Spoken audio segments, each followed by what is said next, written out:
तो आइए आज जानते हैं तीसरी आँख के बारे में। अबाउट द थर्ड आई। क्या है तीसरी आँख और ए टू जेड एक एक बातें इस चीज़ के बारे में। क्या इसका प्रयोग सम्मोहन के लिए किया जा सकता है? क्या लेना देना है सम्मोहन का इससे? क्या तीसरी आँख सही में तीसरी आँख है? कहाँ पे होती है? किस काम आती है? अध्यात्म में क्या स्थान है इसका? हर एक बात जानेंगे हम तीसरी आँख के बारे में। ऐसा नॉलेज जिसके लिए आपको बहुत भटकना पड़ेगा, कंपाइल करना पड़ेगा नॉलेज को, तब आपको ये डेटा मिलेगा, ये इन्फॉर्मेशन मिलेगा। किसी एक पर्टिकुलर जगह नहीं मिलेगा ये डेटा, ये इन्फॉर्मेशन। थोड़ा इधर से, थोड़ा उधर से और थोड़ा खुद से, खुद के बोझ से इस डेटा को, इस इन्फॉर्मेशन को आपको गैदर करना होगा। और मैंने ये आपके लिए कर दिया है। तो इस वीडियो को आप पूरा देख सकते हैं निश्चित होकर, फ़ोन बाजू में रख कर, और सिर्फ मेरी बात सुन सकते हैं, काम करते हुए या फिर सोते हुए या कुछ भी करते हुए। वीडियो थोड़ा लंबा होगा, अभी आपके पास समय नहीं है, तो वीडियो को सेव टू वॉच लेटर में कर लें, क्योंकि थर्ड आई बहुत छोटी सी चीज़ नहीं है, बहुत बहुत बड़ी चीज़ है। अध्यात्म की कुंजी है ये, ऐसा कह सकते हैं। ये उस ताले की चाबी है जो आपको भगवान से मिलाएगी, जो आपको समाधि दिलाएगी। तीसरी आँख बिन समाधि नहीं। तो चलिए शुरुआत करते हैं। थर्ड आई है क्या आखिर? थर्ड आई असल में थर्ड आई नहीं, थर्ड आई एक चक्र का स्थान है जो यहाँ पे, ये दिख रहे हैं मेरा यहाँ पे निशान है एक, स्टार्टिंग में वहाँ पे होता है और धीरे धीरे धीरे नीचे सरकता है और यहाँ पे आता है आखिर में बीचों बीच। जिसका थर्ड आई पूर्णतः खुल जाता है उसका चक्र यहाँ पे होता है और उसको गुण दिया गया है तीसरी आँख का, क्योंकि उसका काम है तीसरी आँख जैसा। वो है नहीं असल में तीसरी आँख, वो है आज्ञा चक्र। दोनों पर विस्तार से समझते हैं कि आज्ञा चक्र क्या है और उसको तीसरी आँख क्यों कहा गया आज्ञा चक्र। पहले आज्ञा चक्र क्या है? योग दर्शन में और आयुर्वेद में शरीर को 7 चक्रों में विभाजित किया जाता है।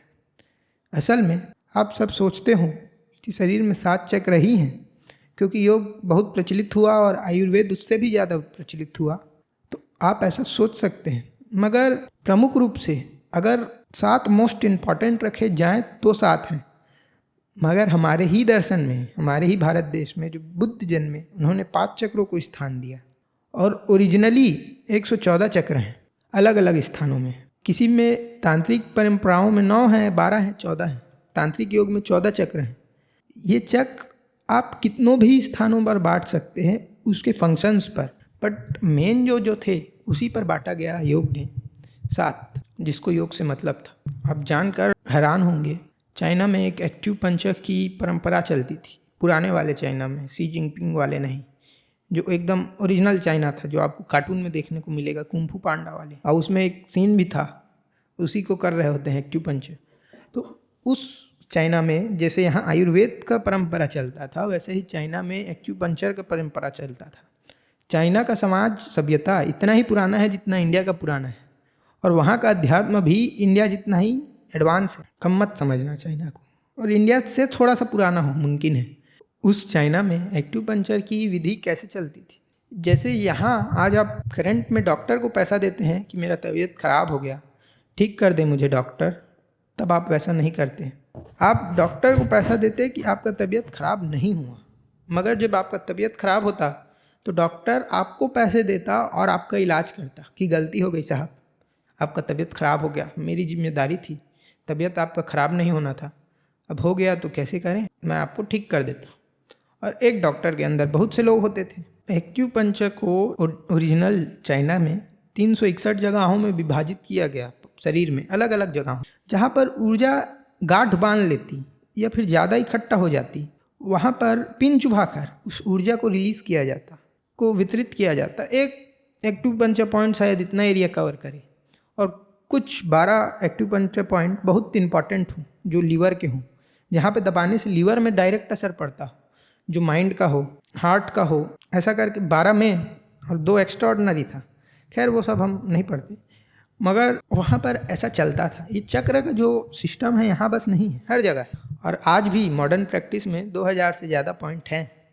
तो इतना तो आपको समझ में आया होगा कि चक्र 7 बस नहीं है, 7 से कई ज़्यादा है, और कई ज़्यादाओं में उनको विभाजित किया जा सकता है। अगर आप मुझसे पूछेंगे कि 4 सबसे ज़्यादा इम्पॉर्टेंट चक्र कौन से हैं, या 3 कौन से हैं, या 2 कौन से हैं, फिर एक जो नाभि चक्र है और एक जो मानसिक चक्र है, पिट्यूटरी ग्लैंड वाला चक्र है, मणिपुर चक्र और संसार चक्र, या कहेंगे हम आज्ञा चक्र ही, एक एक चक्र का नाम गिनाते हैं और उनकी सिद्धियां भी गिनाते हैं। जब ऊर्जा मणिपुर चक्र में होती है तो आदमी ऐशो आराम विलास वाला होता है और उसको वो सब चीज़ें पसंद आती है। मगर जैसे जैसे वो चक्र ऊपर चढ़ता है, नाभि के नीचे स्वादिष्ठान चक्र में आता है, फिर उधर से मणिपुर चक्र में आता है, फिर उधर से हृदय चक्र में आता है। तो 3 इंपॉर्टेंट को ही मैं बताता हूँ। हृदय चक्र जो है, अनाहत चक्र और विशुद्धि चक्र, आज्ञा चक्र और संसार चक्र। जब वो हृदय चक्र में आता है तब उसकी सेंसिटिविटी बढ़ जाती है, एक सेंसिटिव आदमी हो जाता है। जिनमें हृदय चक्र प्रधान होता है उनके लिए भक्ति मार्ग सरल होता है, और जिनमें ये दिमाग वाला चक्र ज़्यादा प्रधान होता है, चक्र नहीं पॉइंट, 3 पॉइंट, तो उसके लिए ज्ञान मार्ग ज़्यादा आसान होता है। आइंस्टीन में या जिद्दू कृष्णमूर्ति जी में, इन सब में मानसिक वाला चक्र, दिमाग वाला चक्र, तर्क वाला चक्र ज़्यादा स्ट्रांग था, राइट ब्रेन ज़्यादा स्ट्रांग था। मगर रामकृष्ण परमहंस में, मीराबाई में, प्रेमानंद जी महाराज में हृदय चक्र ज़्यादा मजबूत था। और हर एक जगहों से, चाहे हृदय हो या चाहे मानसिक हो, दोनों तरीक़ों से नाभि चक्र तक पहुंचा जा सकता है, नाभि और संसार चक्र तक, यानी मोक्ष तक, और भगवान को पाया जा सकता है। अब बुद्धि से भगवान को तब पाते हैं जब आपका बुद्धि है हर एक चीज़ को इनकारने से मना कर देता है, हर एक ज्ञान को पा जाता है। बुद्ध की कहानी आपको मालूम है, बुद्ध बुद्धि प्रधान थे, बुद्धि मिलता भी है, ज्ञान प्रधान थे, ज्ञान मार्ग चुना उन्होंने, और वो 6 साल हर एक ज्ञान को पाने के पीछे पड़े रहे। और जैसा कि आप जानते हैं, जैसे शून्य शून्य नहीं होता, शून्य सिर्फ एक शब्द है, शून्य की कोई सत्ता नहीं, वैसे हर एक ज्ञान की शिव सूत्र जब आप पढ़ेंगे तो उधर वर्णन आता है कि ज्ञान बंधन है। वही ज्ञान जब बंधन बनते बनते बनते इतना बंधन बना देता है और बुद्धि देखने लगता है कि नहीं, ज्ञान तो कहीं काम नहीं आ रहा, तब वो ज्ञान भी पलट जाता है। बड़ा होते होते होते, या फिर कह लो मैग्नेट को जब आप पास लाते लाते जाओगे तो जस्ट फ्लिप टर्न मारता है, वैसा टर्न मार लेता है और पूरा बुद्धि उसके ज्ञान के विपरीत हो जाता है, कहता है तुम सब गलत हो, यहाँ तक कि ये तर्क भी गलत है कि तुम सब गलत हो, और वो शून्य हो जाता है। बुद्ध जब कुछ ही दिन पहले अभी जब बुद्ध पूर्णिमा थी, उसी रात जब पीपल के पेड़ के नीचे बैठे थे गया बिहार में, तब उनकी बुद्धि ने यही कहा, कोई काम का चीज़ नहीं है दुनिया में, कोई सबको बराबर कर दिया, सब यानी सब, कोई किसी मतलब का नहीं है, और कोई किसी मतलब का नहीं है, ये भी किसी मतलब का नहीं है। उस दिन पता चला कि हाँ, किसी चीज़ कोई मतलब का नहीं है, बीच में रहो, मध्यम मार्ग अपनाओ। फिर वहाँ से ज्ञान प्रकाश चालू हुआ, बुद्ध को मोक्ष मिला, समाधि मिल गई थी मगर मोक्ष मिला। जो प्रमुख रास्ता है बुद्धि का, ये यही है। हर एक चीज़ में प्रश्न उठाओ, ये हर एक चीज़ कर कर देख लो, और कर कर इतने आखिरी तक देख लो कि हर एक चीज़ से मन उब जाए, दिमाग उब जाए और उसको रास्ता ही ना मिले, हर एक चीज़ त्याग दे। और एक प्रेम का मार्ग है। बुद्ध आत्मन वाले हैं, मैं से जानते हैं जगत को, और इसलिए परमात्मा उनके लिए बाहर की चीज़ है, उन पर वो टिप्पणी नहीं करते, ना आत्मा में करते हैं ना परमात्मा में करते हैं, मगर उनके लिए वो बाहर की चीज़ है। मीरा के लिए वो अंदर की चीज़ है, अंदर से बाहर है, और मीरा के लिए बाहर से अंदर है, क्योंकि उन्होंने दूसरे से प्रेम किया और फिर अपने अंदर आया, वो बन गए, वो उससे जाकर जुड़ गए, और ये इससे होकर उससे जाकर जुड़ गए। बुद्ध खुद से परमात्मा से जुड़े और वो परमात्मा से खुद से जुड़ी। और प्रेम का मार्ग कैसा होता है, हृदय चक्र का एक मार्ग ध्यान का भी होता है, आज्ञा चक्र का, बताता हूँ उसको भी। प्रेम मार्ग कैसा होता है, वो धुन वाला मार्ग होता है, वो मधोसी वाला मार्ग होता है, हर एक चीज़ का शुद्ध बुद्ध भुला देता है, या हर एक चीज़ में बस वही दिखने लगता है, जो वो शून्य हो जाता, हर एक चीज़ को इनकार देता। बुद्ध का दिमाग, बुद्धि, ये हर एक चीज़ को अपना लेता है, ये झूम उठता है धुन में, वो झूमना भी पसंद नहीं करता और पूर्णतः स्वीकार लेता है। बुद्ध को कभी देखा है आपने नाचते गाते, कुछ वीणा वीणा बजाते? मगर मीरा को आप देखेंगे, दोनों को मोक्ष प्राप्त है, मगर मार्ग पूर्णतः अलग है उसको दिखाने का, बताने का। वो हृदय का काम है, हृदय चक्र प्रधान लोगों का काम है। ये प्रेम जब एक से जुड़ा होता है और इम्प्योर होता है, तब वो उसमें थोड़ा बहुत मतलब तो देखता है। जैसे ये प्रेम प्योर हो जाता है, ये मतलब भी हट जाता है। ये एक टेबलेट से अगर मैं प्रेम करूं तो बस ये टेबलेट मेरे लिए हो जाएगा। प्रेम ध्यान लाता है। जब आप बायोलॉजिकली भी जाएंगे तो ब्रेन प्रेम से ऐसे केमिकल्स रिलीज होते हैं जो मदहोशी में होंगे, जो शराब पीने से होंगे, कुछ कुछ, हर एक नहीं। और ऐसे केमिकल्स भी रिलीज होते हैं जो ध्यान में होंगे, जैसे सेरोटोनिन और ये वो ऑक्सीटोसिन, सेरोटोनिन, गामा, गामा नहीं गाबा, ये सब। और मेरे को बस फिर यही दिखता है हर जगह, हर विचार में। फिर जब ये भी घूमते घूमते घूमते इतना रसमय हो जाता है कि हर जगह वही दिखने लगे, तब फिर मोक्ष प्राप्त होता है प्रेम मार्ग से। ये विकराल होता है और वो छोटा होता है और न्यूक्लियर ब्लास्ट करता है, और ये बड़ा होता है और दुनिया को संभाल लेता है। वो शून्य का मार्ग है और ये असीम का मार्ग है, दोनों इन्फिनिट है। आप इन्फिनिट को जीरो भी कह सकते हैं क्योंकि जीरो भी इन्फिनिट है, ऐसा है। ये पर्टिकुलर सब्जेक्ट भी मिट जाता है जब प्रेम का, कि ये टेबलेट से ही मुझे प्रेम था। प्रेम बस जगत से हो जाता है, स्वीकृति हो जाती है जगत से, तब मोक्ष मिलता है। प्रहलाद की कहानी में प्रहलाद को उसके पिताजी ने जब पूछा, हिरण्यकश्यप ने, तो उसने क्या कहा, विष्णु हर जगह है, कण कण में। विष्णु भी परमात्मा का ही नाम है। विष्णु हर जगह है, कण कण में। बुलाओ तुम्हारे विष्णु को। बोला तो सही में बुला लिया। उसके बाद वो अलग बात है, मगर कण कण में दिखाई देने लगता है। आप में भी, मुझ में भी, सब में बसे हैं राम, ऐसा करके फिर वो सब लिखने लगती है। तुझ में भी है, मुझ में भी है, सब में है। कौन सा कविता था वो, कविता या गाना था। तो ऐसा होता है। और एक जो आज्ञा प्रधान वाला होता है, जो तीसरी आंख वाला होता है, जिसकी बात हम आज करने वाले आए हैं। प्रेम को तो सिखाया नहीं जा सकता, ज्ञान को दिया जा सकता है, मगर ज्ञान को भी नहीं सिखाया जा सकता। वो दोनों आप पर हैं, मगर ध्यान को सिखाया जा सकता है और उसको हम सिखाते हैं। तीसरी आंख, अब ये इसको आज्ञा चक्र क्यों कहा गया? आपको हृदय चक्र, बुद्धि चक्र तो समझा दिया, इसको आज्ञा चक्र क्यों कहा गया? क्योंकि ये आज्ञा चक्र है।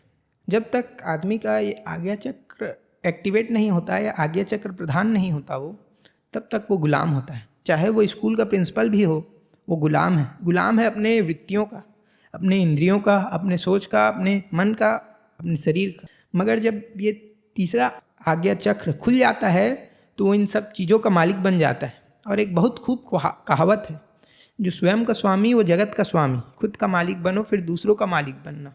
दूसरों की जय से पहले खुद की जय करें। जय यानी जीत, जय यानी पैर पड़ने वाला जय नहीं।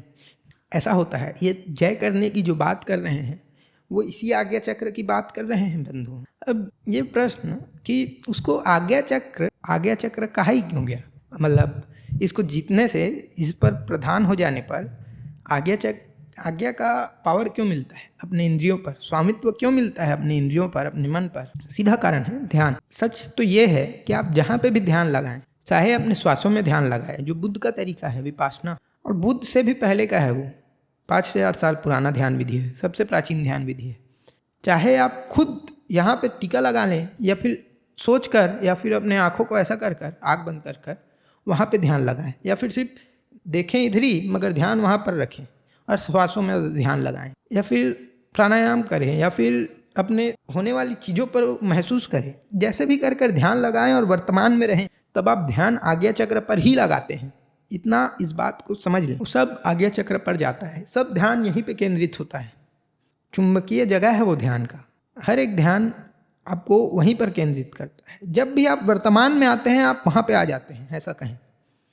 और वर्तमान में ही ध्यान घटित होता है, और वर्तमान में ही सत्य होता है, और वर्तमान में ही परमात्मा होते हैं, और सुंदरता होती है। सत्यम शिवम सुंदरम, हर जगह सूत्र। देखो ध्यान क्या करता है, जो एक रूटीन होता है, जो एक आदत होती है, शरीर मन आदत से चलते हैं। उसको 12 बजे भूख लगता है तो उसको 12 बजे भूख लगता है, और वो मन आपके ऊपर सालों से मालिकियत जमा कर बैठा है तो जमा कर बैठा है। आपको गुलाम बनाकर बैठा है तो गुलाम बनाकर बैठा है। आपसे काम करवाता है तो आपसे काम करवाता है। आपको हर वक्त सोचवाता है, और कभी मौन नहीं होता तो नहीं होता है। मगर जब आप एक इन रूटीन की चीज़ करते हैं, जो किसी भी रूप पर हो, कहीं से भी ध्यान हो, विज्ञान भैरव तंत्र में 112 तरीके बताए हैं ध्यान के, किसी से भी। मैंने तो 2-4 ही बताए आपको। शरीर से जो सन्निकर्ष होता है, श्वासों पर ध्यान, और यहाँ पर ध्यान, नाभि पर ध्यान, इतना ही बताया है। उससे ज़्यादा, कई गुना ज़्यादा। एक ध्यान जो त्राटक का होता है, आपको तो बताया गया कि त्राटक में आपको सिर्फ एक बिंदु को देखना होता है, वो भी सत्य है। सच तो ये है, जो भी बाहर का ऊर्जा बहता है उसको जब आप रोक दोगे तो वो अंदर बहने लगता है, अंदर इस तीसरी आँख की ओर। बातें सेंस बना रही होंगी, काम है ऊर्जा का बहना, रुकता नहीं है। अगर बांध बना दोगे तो वो भरने लगेगा और भरते भरते वापिस जहाँ से आया था वहीं बहने लगेगा। जब आप अपने मूलाधार को रोकते हैं, मूलाधार चक्र में जब आप ब्रह्मचर्य करते हैं तो आप उसी ऊर्जा को रोकते हैं और वो भरता है बांध की तरह, भरते भरते पहुँचता है यहाँ तक। और अगर आपके पास कंट्रोल नहीं है तो पागल हो जाएंगे, मत करना। वो सिर्फ आज्ञा चक्र के एक्टिवेट हो जाने पर ब्रह्मचर्य करना, और ब्रह्मचर्य आप आज्ञा चक्र के बिना कर भी नहीं सकते, करेंगे तो पागल हो जाएंगे। बहुत बड़ा पैटर्न है, लूप है। तो जब आपका आँख का काम है बहना, ऊर्जा इधर से उधर करना, देखना। मैं अभी तक जितना मैंने बात किया, कितने बार इधर से उधर देखा, मेरा जुबान हिला, मेरा हाथ हिला, मगर मैं स्थिर बैठ जाऊं, एक मुद्रा बना लूं, जो मेरे हाथ का काम है वो रुक जाएगा, वो एक अलग पैटर्न में आ जाएगा। अगर मैं मेरे जीभ को रोक दूं, एक खेचरी होता है, जीभ को इस नाक का जो पैसेज होता है उसके ऊपर कर देते हैं और वो डायरेक्ट आज्ञा चक्र को छूता है, फिर पिट्यूटरी ग्रंथ को छूता है, फिर आनंद की अनुभूति होती है। ड्रग्स जैसा हो जाता है एकदम, आदमी हवा में उड़ने लगता है, और सही में, मतलब सोचो में अपने। तो जहाँ से भी जो भी रूटीन है, उस ऊर्जा का काम है बहना, आँख का काम है देखना, इधर उधर इधर उधर इधर उधर हिलना, और as much as information gather करना। वैज्ञानिक कहते हैं, खोज करते हैं इस पर, कि आप एक पॉइंट की तरह देखते ही नहीं हैं। आपका आँख फोटोज बनाता है, जैसे पिक्चर में 24 फ्रेम्स पर सेकंड होते हैं, वैसे ही आपका आँख 1000 फोटो खींचता है कुछ सेकंड में, इधर से उधर इधर से उधर इधर से उधर। आपका आँख का जो क्षमता है वो फोकस कर पाने का सिर्फ एक बिंदु पर है, मगर आपको संसार सम दिखाई देता है, बराबर फोकस में दिखाई देता है। असल में आपका दिमाग उस जगह को भर रहा होता है इन्फॉर्मेशन से, जनरेटिव फील लगा रहा होता है। 1 माइक्रो सेकंड के लिए उधर देखा, अब यहीं देख रहा है वो, मगर 1 सेकंड तक वहाँ पे वो डेटा अपने मन से भर कर रख रहा है, अपने से भर कर रख रहा है। इसलिए कई बार होता है कि आपको दिखाई देता है कि कोई मुझे देख रहा है, कहीं से कुछ आ रहा है, आता नहीं। वो इसी कारण है। अगर हम डेटा में जाएं तो आपकी आंखें हर 1 सेकंड में 3 से 4 बार जैसे माइक्रो हिलता है, इतना, ताकि आप इंफॉर्मेशन गैदर कर पाए। इंसान का जो क्षमता है, 2 आँख उसको इसलिए मिला है ताकि वो शिकार पे एक पॉइंट में फोकस कर पाए। मगर जंगल में जब वो एक शेर में देख रहा होता है तो उसके पास क्षमता होनी चाहिए कि वो सब पर देख पाए। इसलिए वो डेवलप करता है ब्रेन कि वहाँ पे भी देखो थोड़ा देर के लिए और उस पर देखते रहो। जब आप सोचते हैं तब आपका जीभ हिलता है आदतन, क्योंकि मन में बोल रहे होते हैं, सोचना क्या हुआ, खुद से खुद बात करना। तो वो जीभ का हिलना जब रुक जाता है तो फिर ऊर्जा अंदर बहने लगती है। जब वो आँख का हिलना रुक जाता है इधर से उधर, पलक का झपकना जो 2-4 सेकंड में एक बार होता है वो रुक जाता है, तो ऊर्जा अंदर मुखी होने लगती है और जाने लगती है आज्ञा चक्र पर। तो जिस भी ध्यान का काम है वो रूटीन को ब्रेक करना है। जब आप अपने श्वासों पर ध्यान लगाते हैं तो आप श्वास गलत ढंग से लेते हैं। सबसे पहले तो छाती से लेते हैं, वो पेट से लेने लगते हैं। उसके बाद उस पर एक माइन्यूट गैप होता है, चाहे आप प्राणायाम करें, चाहे आप जोर जोर से सांस लें, उसमें भी एक रूटीन चेंज है। चाहे आप ऐसा वाला जो नॉर्मल आप विपासना भी करें तो उसमें भी आपको कहा गया है कि एक माइन्यूट अंतर को देखें। जब श्वास मुड़ती है आप एक पैटर्न को ब्रेक करते हैं और वो पैटर्न का ब्रेक होना ही आज्ञा चक्र को खोल देता है, और उसी पैटर्न के ब्रेक होने पर आपको मिलता है आपका मालकियत वापिस। शत्रु पर भी हमला जब किया जाता है जब शत्रु सबसे कमज़ोर होता है। ये चाणक्य ने मुझको बताया था सपने में आकर, असली में नहीं, सपने में। तो वो एक हमला है आपके मन पर, आपके शरीर पर, आपके इंद्रियों पर, उसकी गुलामी पर, आज्ञा चक्र के द्वारा। वो ध्यान नहीं है, वो आज्ञा चक्र का एक्टिवेट करना है। और जब आप ध्यान में होते हैं यानी वर्तमान में होते हैं, अपने सोच के कंट्रोल पर होते हैं, मन के कंट्रोल पर होते हैं और यहाँ पर ध्यान किए होते हैं, किसी भी विधि से, किसी से भी, मतलब मैंने बताया जैसे कि हर एक ध्यान विधि, हर एक चीज़ वहीं पर लाकर आपको रखती है, तो आप अपने मालिक बन जाते हैं, यानी खुद के स्वामी बन जाते हैं। और अब आप अपने मन को, अपने शरीर को आज्ञा दे सकते हैं, और जो खुद को आज्ञा दे सकता है वो फिर दूसरों को भी आज्ञा देने के काबिल हो जाता है। इंसान, आपको त्राटक में ये तो कहा गया कि एक बिंदु पर देखें, असल में क्योंकि आप 1000 जगह देखते हैं तो एक बिंदु पर भी देखना आपकी आदत को तोड़ता है और ऊर्जा को अंदर प्रवाहित करता है।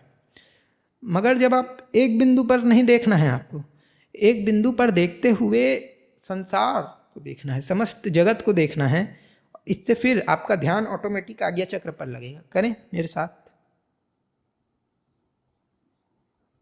यहाँ पे थोड़ा सा हवा चल रहा है तो आँख बंद हो जाता है।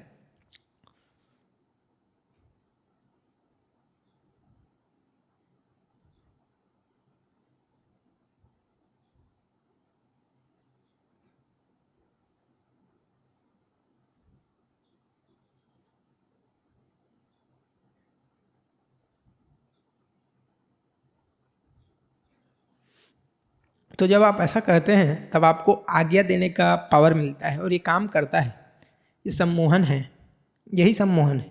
और ये इतने अच्छे से काम करता है कि बड़े बड़े लोग डर जाते हैं यानी डर जाते हैं। आप ऐसे किसी को 3 सेकंड देखेंगे असली ज़िंदगी में, या तो वो आपको झापड़ मारेगा या तो देखना बंद कर देगा आपकी आंखों में। 2 चीज़ होंगी, करके देखें। उसके लिए आपको ध्यान सीखना होगा। आपका ध्यान पूर्णतः यहाँ पर हो और आपके श्वासों पर हो, आते हुए और जाते हुए। और ये बात इतनी सीक्रेट है, मेरे को जानने पर इस सम्मोहन को जान लेने के लिए कितने साल लग गए, मैंने आपको यूं ही बता दिया। मगर यूं ही नहीं बताया आपको, ध्यान तो आखिर में करना ही पड़ेगा, उसके बिना हो ही नहीं सकता। और इसका गलत प्रयोग ना करें, मगर आप करेंगे भी नहीं क्योंकि कोई देख ही नहीं रहा है। अगर आप देख लिए तो आपको ध्यान तो आखिर में करना ही पड़ेगा, और ध्यान करेंगे तो विवेक अपने आप आ जाता है। तीसरी आँख इसको इसलिए कहा गया है क्योंकि ये विवेक की आँख है। असल में ये आज्ञा चक्र भी है और ये विवेक चक्र भी है, विवेक है, इसलिए इसका नाम तीसरी आँख है। जब विवेक आखिर कहा किसको गया है? विवेक कहा गया है उसको जो चीज़ों पर अंतर कर पाए। और आप किस पर अंतर करने लगते हैं फिर? अपने मन पर और स्वयं पर। हा हा हा हा हा, सब मज़ा आता है सब बात कर करके। आप अंतर करने लगते हैं स्वयं पर और अपने दुखों और सुखों पर।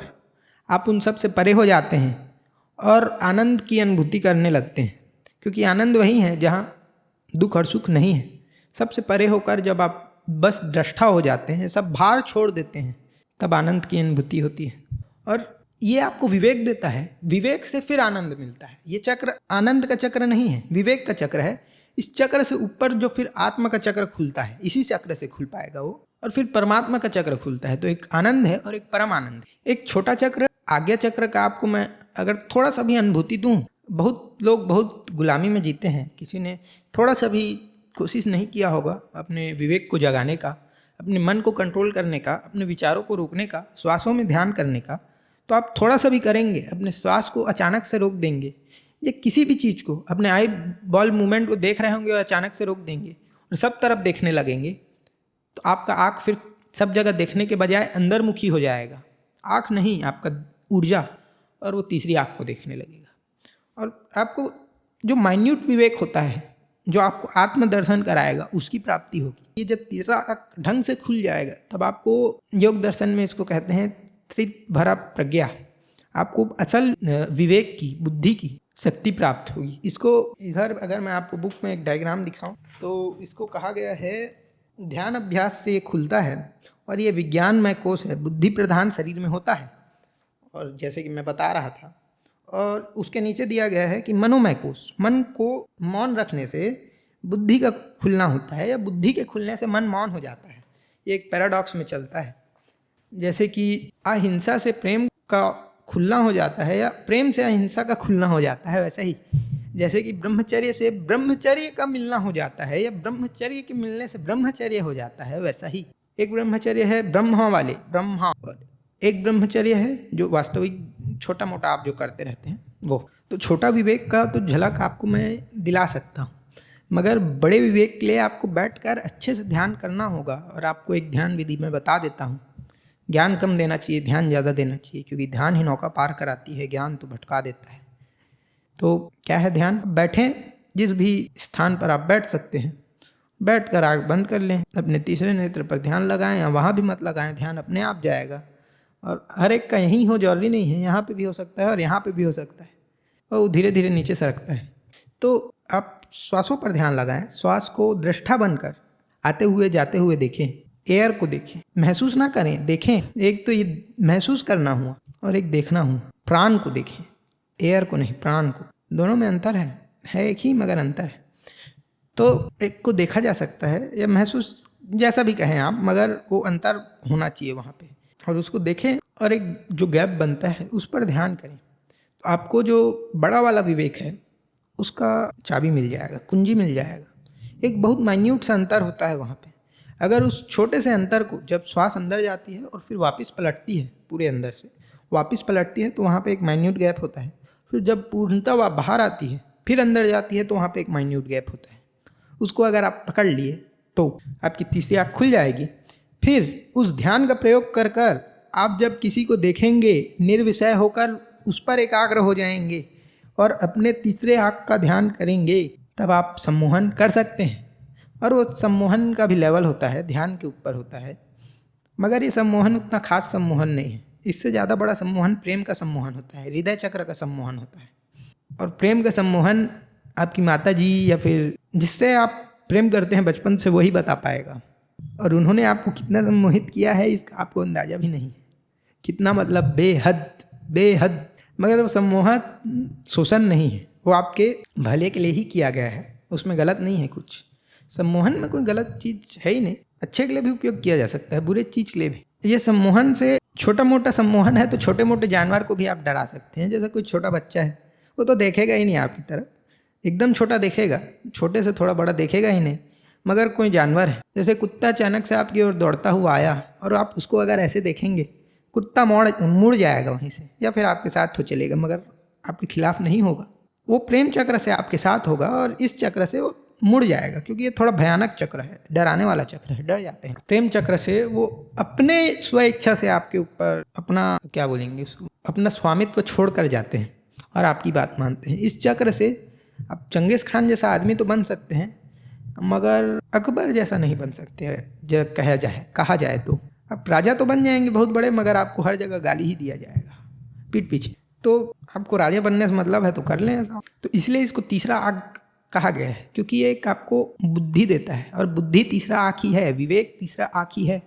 गलत और सही के बीच में अंतर कर पाना तीसरा आँख ही है। एक आँख तो आपको नॉर्मल जगत का ज्ञान देता है, आपको बताता है कि ये सांप है, मगर आपकी बुद्धि ही है वो जो आपको कहती है कि ये सांप खतरनाक चीज़ है, बचो इससे। एक बुद्धि तो वो है, और एक विवेक वो है जो इस बुद्धि के भी परे है, कहता है कि यह बुद्धि गलत है। इस बुद्धि पर भी जो अंतर करने का आपको ताकत दे देती है, वो विवेक मिलता है, वो तीसरा आँख मिलता है। आम आँखों से तो आप इस जगत का ही ज्ञान कर सकते हैं, मगर तीसरे आँख से आप ज्ञान कर पाते हैं परमात्मा जगत का, वास्तविक जगत का, जो जिस पर ये जगत टिका है, जिससे ये जगत बना है, जिससे आप बने हैं, जिससे मैं बना हूँ, उसका वास्तविक जगत का ज्ञान कर पाते हैं। और बहुत कुछ कर पाते हैं आप तीसरे आँख से। ये तीसरे आँख की कुंजी है, बहुत कुछ खुलता है इससे, और ये खुलता है ध्यान से। और ध्यान मौन होकर करना होगा। और ध्यान करने के लिए उससे पहले, क्योंकि मेरा वीडियो को तो ऐसे लोग देख नहीं रहे हैं, मगर जो और निम्न स्तर के होते हैं उनको शराब छोड़ना होगा या शराब पर ध्यान करना होगा, अपना आहार विहार सुधारना होगा, सेहत सुधारना होगा। योग सिमट के रह जाता है स्वास्थ्य तक मात्र। शराब छोड़ने के लिए भी प्रयोग नहीं करते, मगर उससे ऊपर फिर आप इससे लत भी छोड़ सकते हैं, और उससे ऊपर फिर आप ध्यान कर पाएंगे, आसन में बैठ पाएंगे। फिर ध्यान से आपका तीसरा आँख खुलेगा, विवेक मिलेगा, फिर उससे आपको आत्म मिलेगा, फिर परमात्मा मिलेगा। यहाँ तक है ध्यान। योग पहली सीढ़ी है, स्वास्थ्य वहीं पर ला के ख़त्म कर देते हैं, स्वास्थ्य और आहार विहार में। ठीक है तो ये भी एक चाबी ही जिस पर आप प्रयोग करें, चाहे सम्मोहन के लिए करें इसका, चाहे परमात्मा के लिए करें। ऐसे जो मैंने कहा शुरुआत में कि ये 1-2 साल का ज्ञान है, मिलेगा नहीं। और ये जो सम्मोहन वाला विज्ञान वाला बात है, ये बताना नहीं चाहिए, क्योंकि दुष्प्रयोग हो सकता है इसका, मगर मैंने बता दिया, क्योंकि दुष्प्रयोग करने वाले को भी तीसरा आँख तो खोलना ही पड़ेगा, दबा के तो खोल नहीं सकता। तो जब वो खोलेगा तब विवेक तो उसको अपने आप मिल ही जाएगा, और विवेक जब मिल जाएगा तो गलत प्रयोग करेगा ही नहीं, करेगा भी तो आपकी मर्जी, और फिर पतन हो जाएगा आपका, तो मेरे को मत कहना। क्योंकि इससे ऊपर भी बहुत सारी चीज़ें हैं जिसका आपको आनंद का भी अनुभूति नहीं हुआ है। तो यहीं पर अगर रुक गए तो यहीं पर रुक गए, इसलिए मत रुकना, और सम्मोहन और सिद्धियों में मत बहना, आगे बढ़ना। और ओकेशनल प्रयोग किया जा सकता है, उससे कुछ नहीं होगा। तिलक का विज्ञान का जो रहस्य है इसी से जुड़ा हुआ है। तिलक जो आम आदमी लगाता है यहाँ पर लगाता है, और आप सिद्ध लोगों का तिलक यहाँ पर देखेंगे, यहाँ से चालू होता है, यहाँ से, यहाँ पे से, इससे नीचे नहीं आता। कई लोग लगा लेते हैं यहाँ से भी, मगर यहाँ तक ही रहता है, और वो तिलक नीचे नीचे सरकते जाता है जैसे जैसे तीसरा आँख खुलते जाता है और नीचे आते जाता है। ये जो है तिलक इसलिए लगाया जाता है और टिकली इसलिए पहना जाता है ताकि वहाँ पर ध्यान किया जा सके। स्त्रियों का आज्ञा चक्र बहुत कमज़ोर होता है और हृदय चक्र बहुत मजबूत होता है।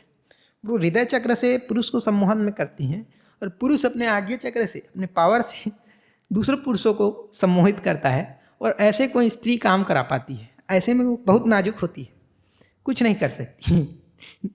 रहस्य खोला जा रहा है यहाँ पे, मगर ऐसा ही होता है।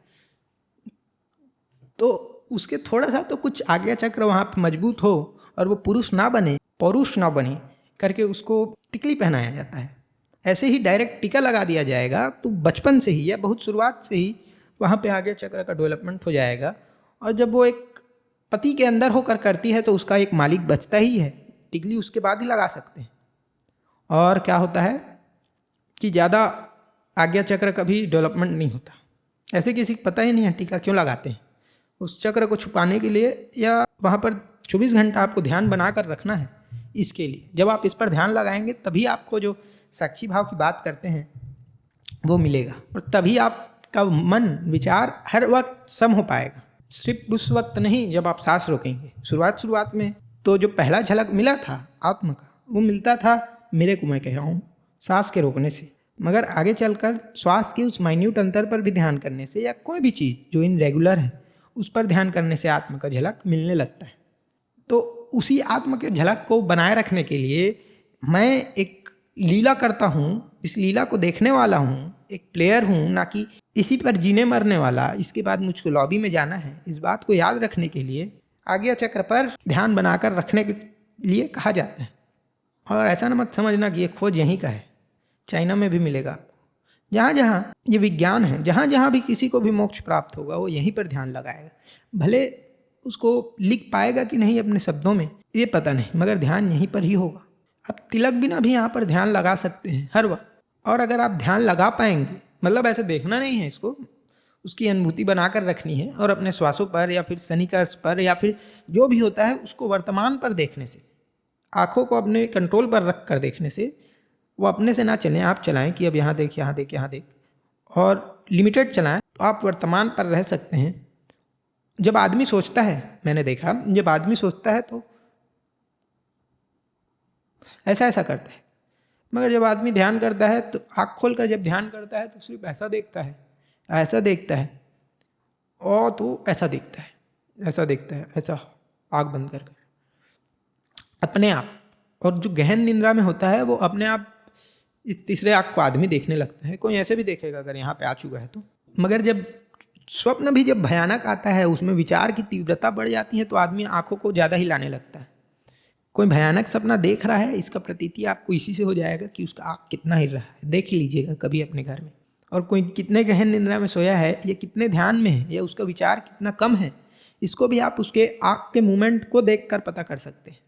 अगर उसका आँख बहुत ज़्यादा हिल रहा है तो स्थिरता है, कम हिल रहा है तो स्थिरता है, कम किसके पास होकर हिल रहा है ये भी। और इसी तीसरे नेत्र पर ध्यान करने से जितनी भी नीचे की स्थितियाँ होती हैं, विकार होते हैं, मन का गुलामित्व होता है, इंद्रियों जय होता है, सब आपको यहीं से मिलेगा, विवेक से मिलेगा। विवेक शब्द का प्रयोग अध्यात्म में आपको बहुत जगह मिलेगा, इसको समझ जाइए अच्छे से। और वो महादेव का सिर्फ यहाँ पे तीसरा आँख इसलिए बनाया जाता है क्योंकि दिखाने के लिए। असल में वहाँ पे तीसरा आँख और ऐसा डायगनली कोई आँख होता नहीं, वो आँख आपको दूसरे जगत का प्रतीति कराता है, इसलिए तीसरा आँख। और महादेव को महादेव इसलिए कहा जाता है क्योंकि जो नॉर्मल देव होते हैं वो बने होते हैं महादेव से, वो बने होते हैं शिव से। जो इंद्रियां होती हैं वो आपको ज्ञान देती हैं, महादेव आप हो। उस इंद्रियों को भी ज्ञान देने की क्षमता आप देते हो, आप अनुभव करते हो। और इस जगत को भी आपने बनाया है, आप नहीं तो जगत नहीं, या जगत नहीं तो आप नहीं। ये जगत जिससे बना है, जिस पुद्गल से बना है महावीर की भाषा में, वो शिव है। तो उन्हीं ने ही सूर्य देव को बनाया, उन्हीं ने ही धरती लोक को बनाया, उन्हीं ने ही इंद्रिय देव को ये ताकत दी कि ये उन सब के वो बन पाए, लीडर बन पाए। तो वो उनके भी राजा हैं, इसलिए वो महादेव है। मगर इस सब में ज़्यादा हम पोस्टमार्टम नहीं करते और आपको कहते हैं ये बात ज़रूर ध्यान लगा कर देखना इस वीडियो के बाद या बाद में जब भी समय मिले।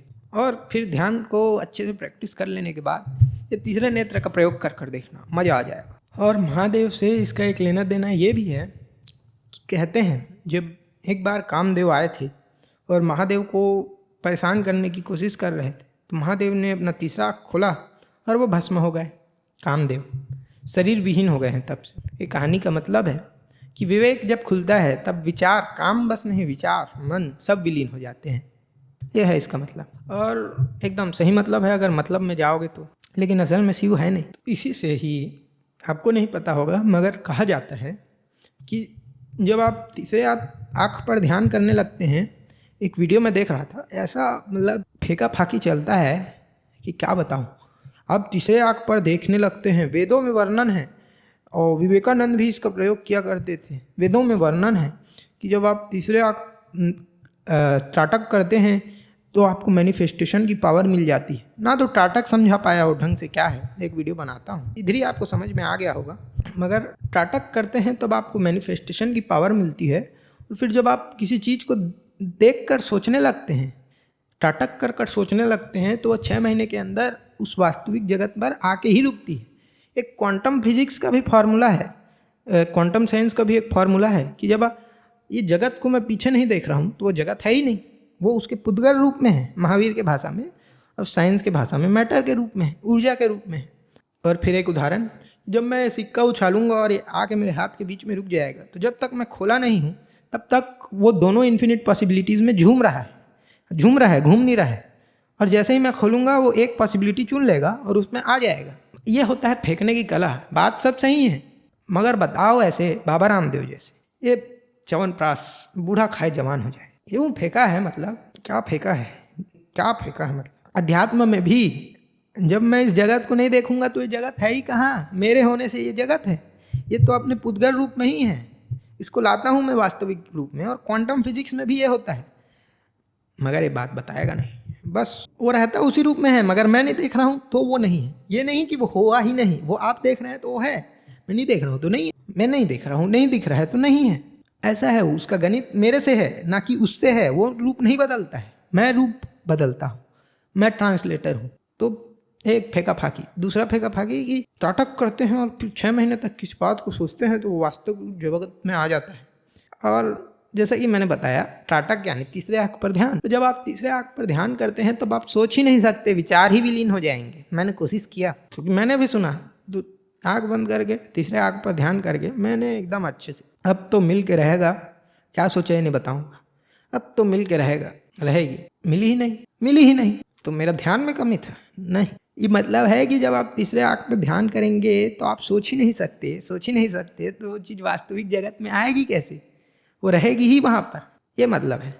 मगर आप जब ध्यान करेंगे उस पर, ना कि तीसरे आँख का कोई लेना देना ही नहीं है, ना त्राटक का लेना देना है लेना देना ध्यान, तो वो आ ही जाएगी आपके पास। बहुत पॉसिबिलिटीज़ हैं, मगर ऐसा नहीं है कि अपने आप आ जाएगी, जादू से करना आपको ही पड़ेगा। उसका जादू का लॉजिक क्या दिया कि जैसे सिक्का हवा में आ जाता है हाथ के बीच में और इन्फिनिट पॉसिबिलिटीज़ में झूमने लगता है, उसके पुद्गल रूप में रहता है, वैसे ही आप उसको देख कर पुद्गल रूप से उसको खींच कर ले आए। मतलब कोहिनूर का हीरा देखते रहें और वो एलिजाबेथ के मुकुट से निकल कर आपके हाथ में आ जाए। काला जादू चल रहा है यहाँ पे कि कुछ क्या चल रहा है, वेदों का, उपनिषदों का यूं मजाक बनाया। ये अज्ञानता फैलाना होता है, मज़ा आ गया देखकर, यूं मज़ा आया, कोई लिमिट नहीं है मज़ा आने की, आनंद ही आनंद। वो आनंद मैं आपको भी दे रहा था। कैसे फेंक सकते हैं लोग, देखें बाबा रामदेव से भी बड़े फेंकू लोग रहते हैं। बाकी नमस्कार। तो ये नहीं है कि आप जब तीसरे आँख पे सही में सोचेंगे तो वहाँ पे वास्तविक जगत में आ जाएगा। वो आपको सिर्फ एक लालच दिया जाता है कि आप तीसरे आँख पर ध्यान करें, नहीं आएगा, वो आ ही नहीं सकता। अगर आने लगता तो फिर तो एलिजाबेथ का अंगूठी कोई कब का चुरा चुका होता, हीरा कब का चुरा चुका होता। भारत देश में ध्यानी लोगों की कमी है और शास्त्र पढ़ने वालों की कमी है, नहीं है ही नहीं, मुमकिन ही नहीं है। और आपको विश्वास नहीं होता तो करके देख लें, आपको करना ही पड़ेगा कार्य को, आखिर में तभी आएगा। वो पुद्गल रूप का लेना देना, जैसे कि मैंने कहा, मेरे से है, उससे थोड़ी ना है। और इसका एक और सटीक मतलब बताऊं तो जब आप तीसरे आँख पर देखते हैं, ध्यान करते हैं, तब आप वास्तविक जगत को देखते हैं, वर्तमान पर देखते हैं और उसके फुलेस्ट पर देखते हैं। पूर्ण ज्ञान होता है आपको, एकदम पूर्ण ज्ञान। योग दर्शन में जब पढ़ रहा था, ध्यान से ज्ञान अंतर है। जितना आपका मन विचलित होगा उतना आपको उसका कम ज्ञान होगा। एक व्यक्ति को मैं जानता हूँ, बहुत विचित्र है, उसको 5 बार बताओगे तो 1 बार समझ में आता है, और हमको 1 बार बताओगे तो 5 बार का समझ में आता है। अंतर है ध्यान एफिशिएंसी को बढ़ा देता है। तो जब मैं इस चीज़ को देखूंगा और उसके संपूर्णता में देखूंगा, बिना विचार के देखूंगा, तो ना तो वहाँ पे कोई पूर्व ग्रह बनेगा और ना ही कुछ, तो मैं उसको वास्तविक जगत में देखूंगा, वास्तविक रूप में देखूंगा। और ध्यान इज इक्वल टू ध्यान इन दिस चक्र, कोई भी ध्यान, तो ऑटोमेटिकली उसके वास्तविक रूप में आ जाएगा। जब मैं देख नहीं रहा हूँ तो वास्तविक रूप में नहीं है, वो उसके पुद्गल रूप में है। मैं देखा तो वो वास्तविक रूप में आ गया, और वो वास्तविक रूप में आया तो इतने अच्छे से आ गया कि वहाँ पे बीच में कोई वो ही नहीं है, तो वो एकदम सत्य हो गया। इसलिए कहा कि कोई भी चीज़ को जब आप तीसरे आँख से देखेंगे तो वो सत्य हो जाएगा, मगर वैसे सत्य नहीं होगा। ऐसे वो ध्यान का क्या क्या परिभाषा बताया। एक तो जब विचार विलीन हो जाते हैं किसी चीज़ को देखते हुए, दूसरा कौन सी जगह हूँ इसका बोध मिट जाता है, आजू बाजू उसके क्या है ये मिट जाता है, अर्जुन का आँख हो जाता है। फिर चौथा या तीसरा समय का भी बोध मिट जाता है, ये बस देखना मात्र रह जाता है। समय कैसी चीज़ है, जब भूत से कंपेयर कर कर देखोगे तभी वर्तमान का पता चलता है, मगर भूत ही मिट जाता है। बस वर्तमान, बस वर्तमान, बस वर्तमान, हर सेकंड नया फिल्म, उसका वास्तविक पुद्गल रूप। और ध्यान होता है तो मैं भी मिट जाता है, सिर्फ वही रह जाता है, वही बन जाते हो आप। ये भी एक ध्यान का प्रयोग है। करना चाहे तो किसी गुलाब का पंख को या फिर किसी भी चीज़ को लें, उसको उसके संपूर्णता में देखें, एक पॉइंट ना देखें, कोई धारणा ना बनाएं। और जैसे कि मैंने कहा, किसी भी चीज़ को जब आप ऐसे करके देखेंगे पूर्णता आगे पीछे देखते हुए, और उसको पूर्णता महसूस करेंगे अपने हृदय चक्र से, तो वो भी एक ध्यान है। गुलाब में कर सकते हैं, किसी के हाथ को पकड़ कर सकते हैं, आपको प्रिय है तो। ध्यान का तरीका है भी एक वैसा होता है। क्लास थोड़ा बोरिंग हो गया हो तो कोई बात नहीं, बोरिंग हो या इंटरेस्टिंग देखना तो है नहीं, तो ज्ञान ज्ञान है, क्या कर सकते हैं, इतना सारा है। एक छोटी सी चीज़ को लेकर जो है तीसरी आँख तो है, देना पड़ेगा। और खैर, जिसको देखा उसको बोर नहीं लगा, जिसने नहीं देखा उसको बोर लगा, तो ये बात को हम कर देंगे कट। और अब फाइनली नमस्कार।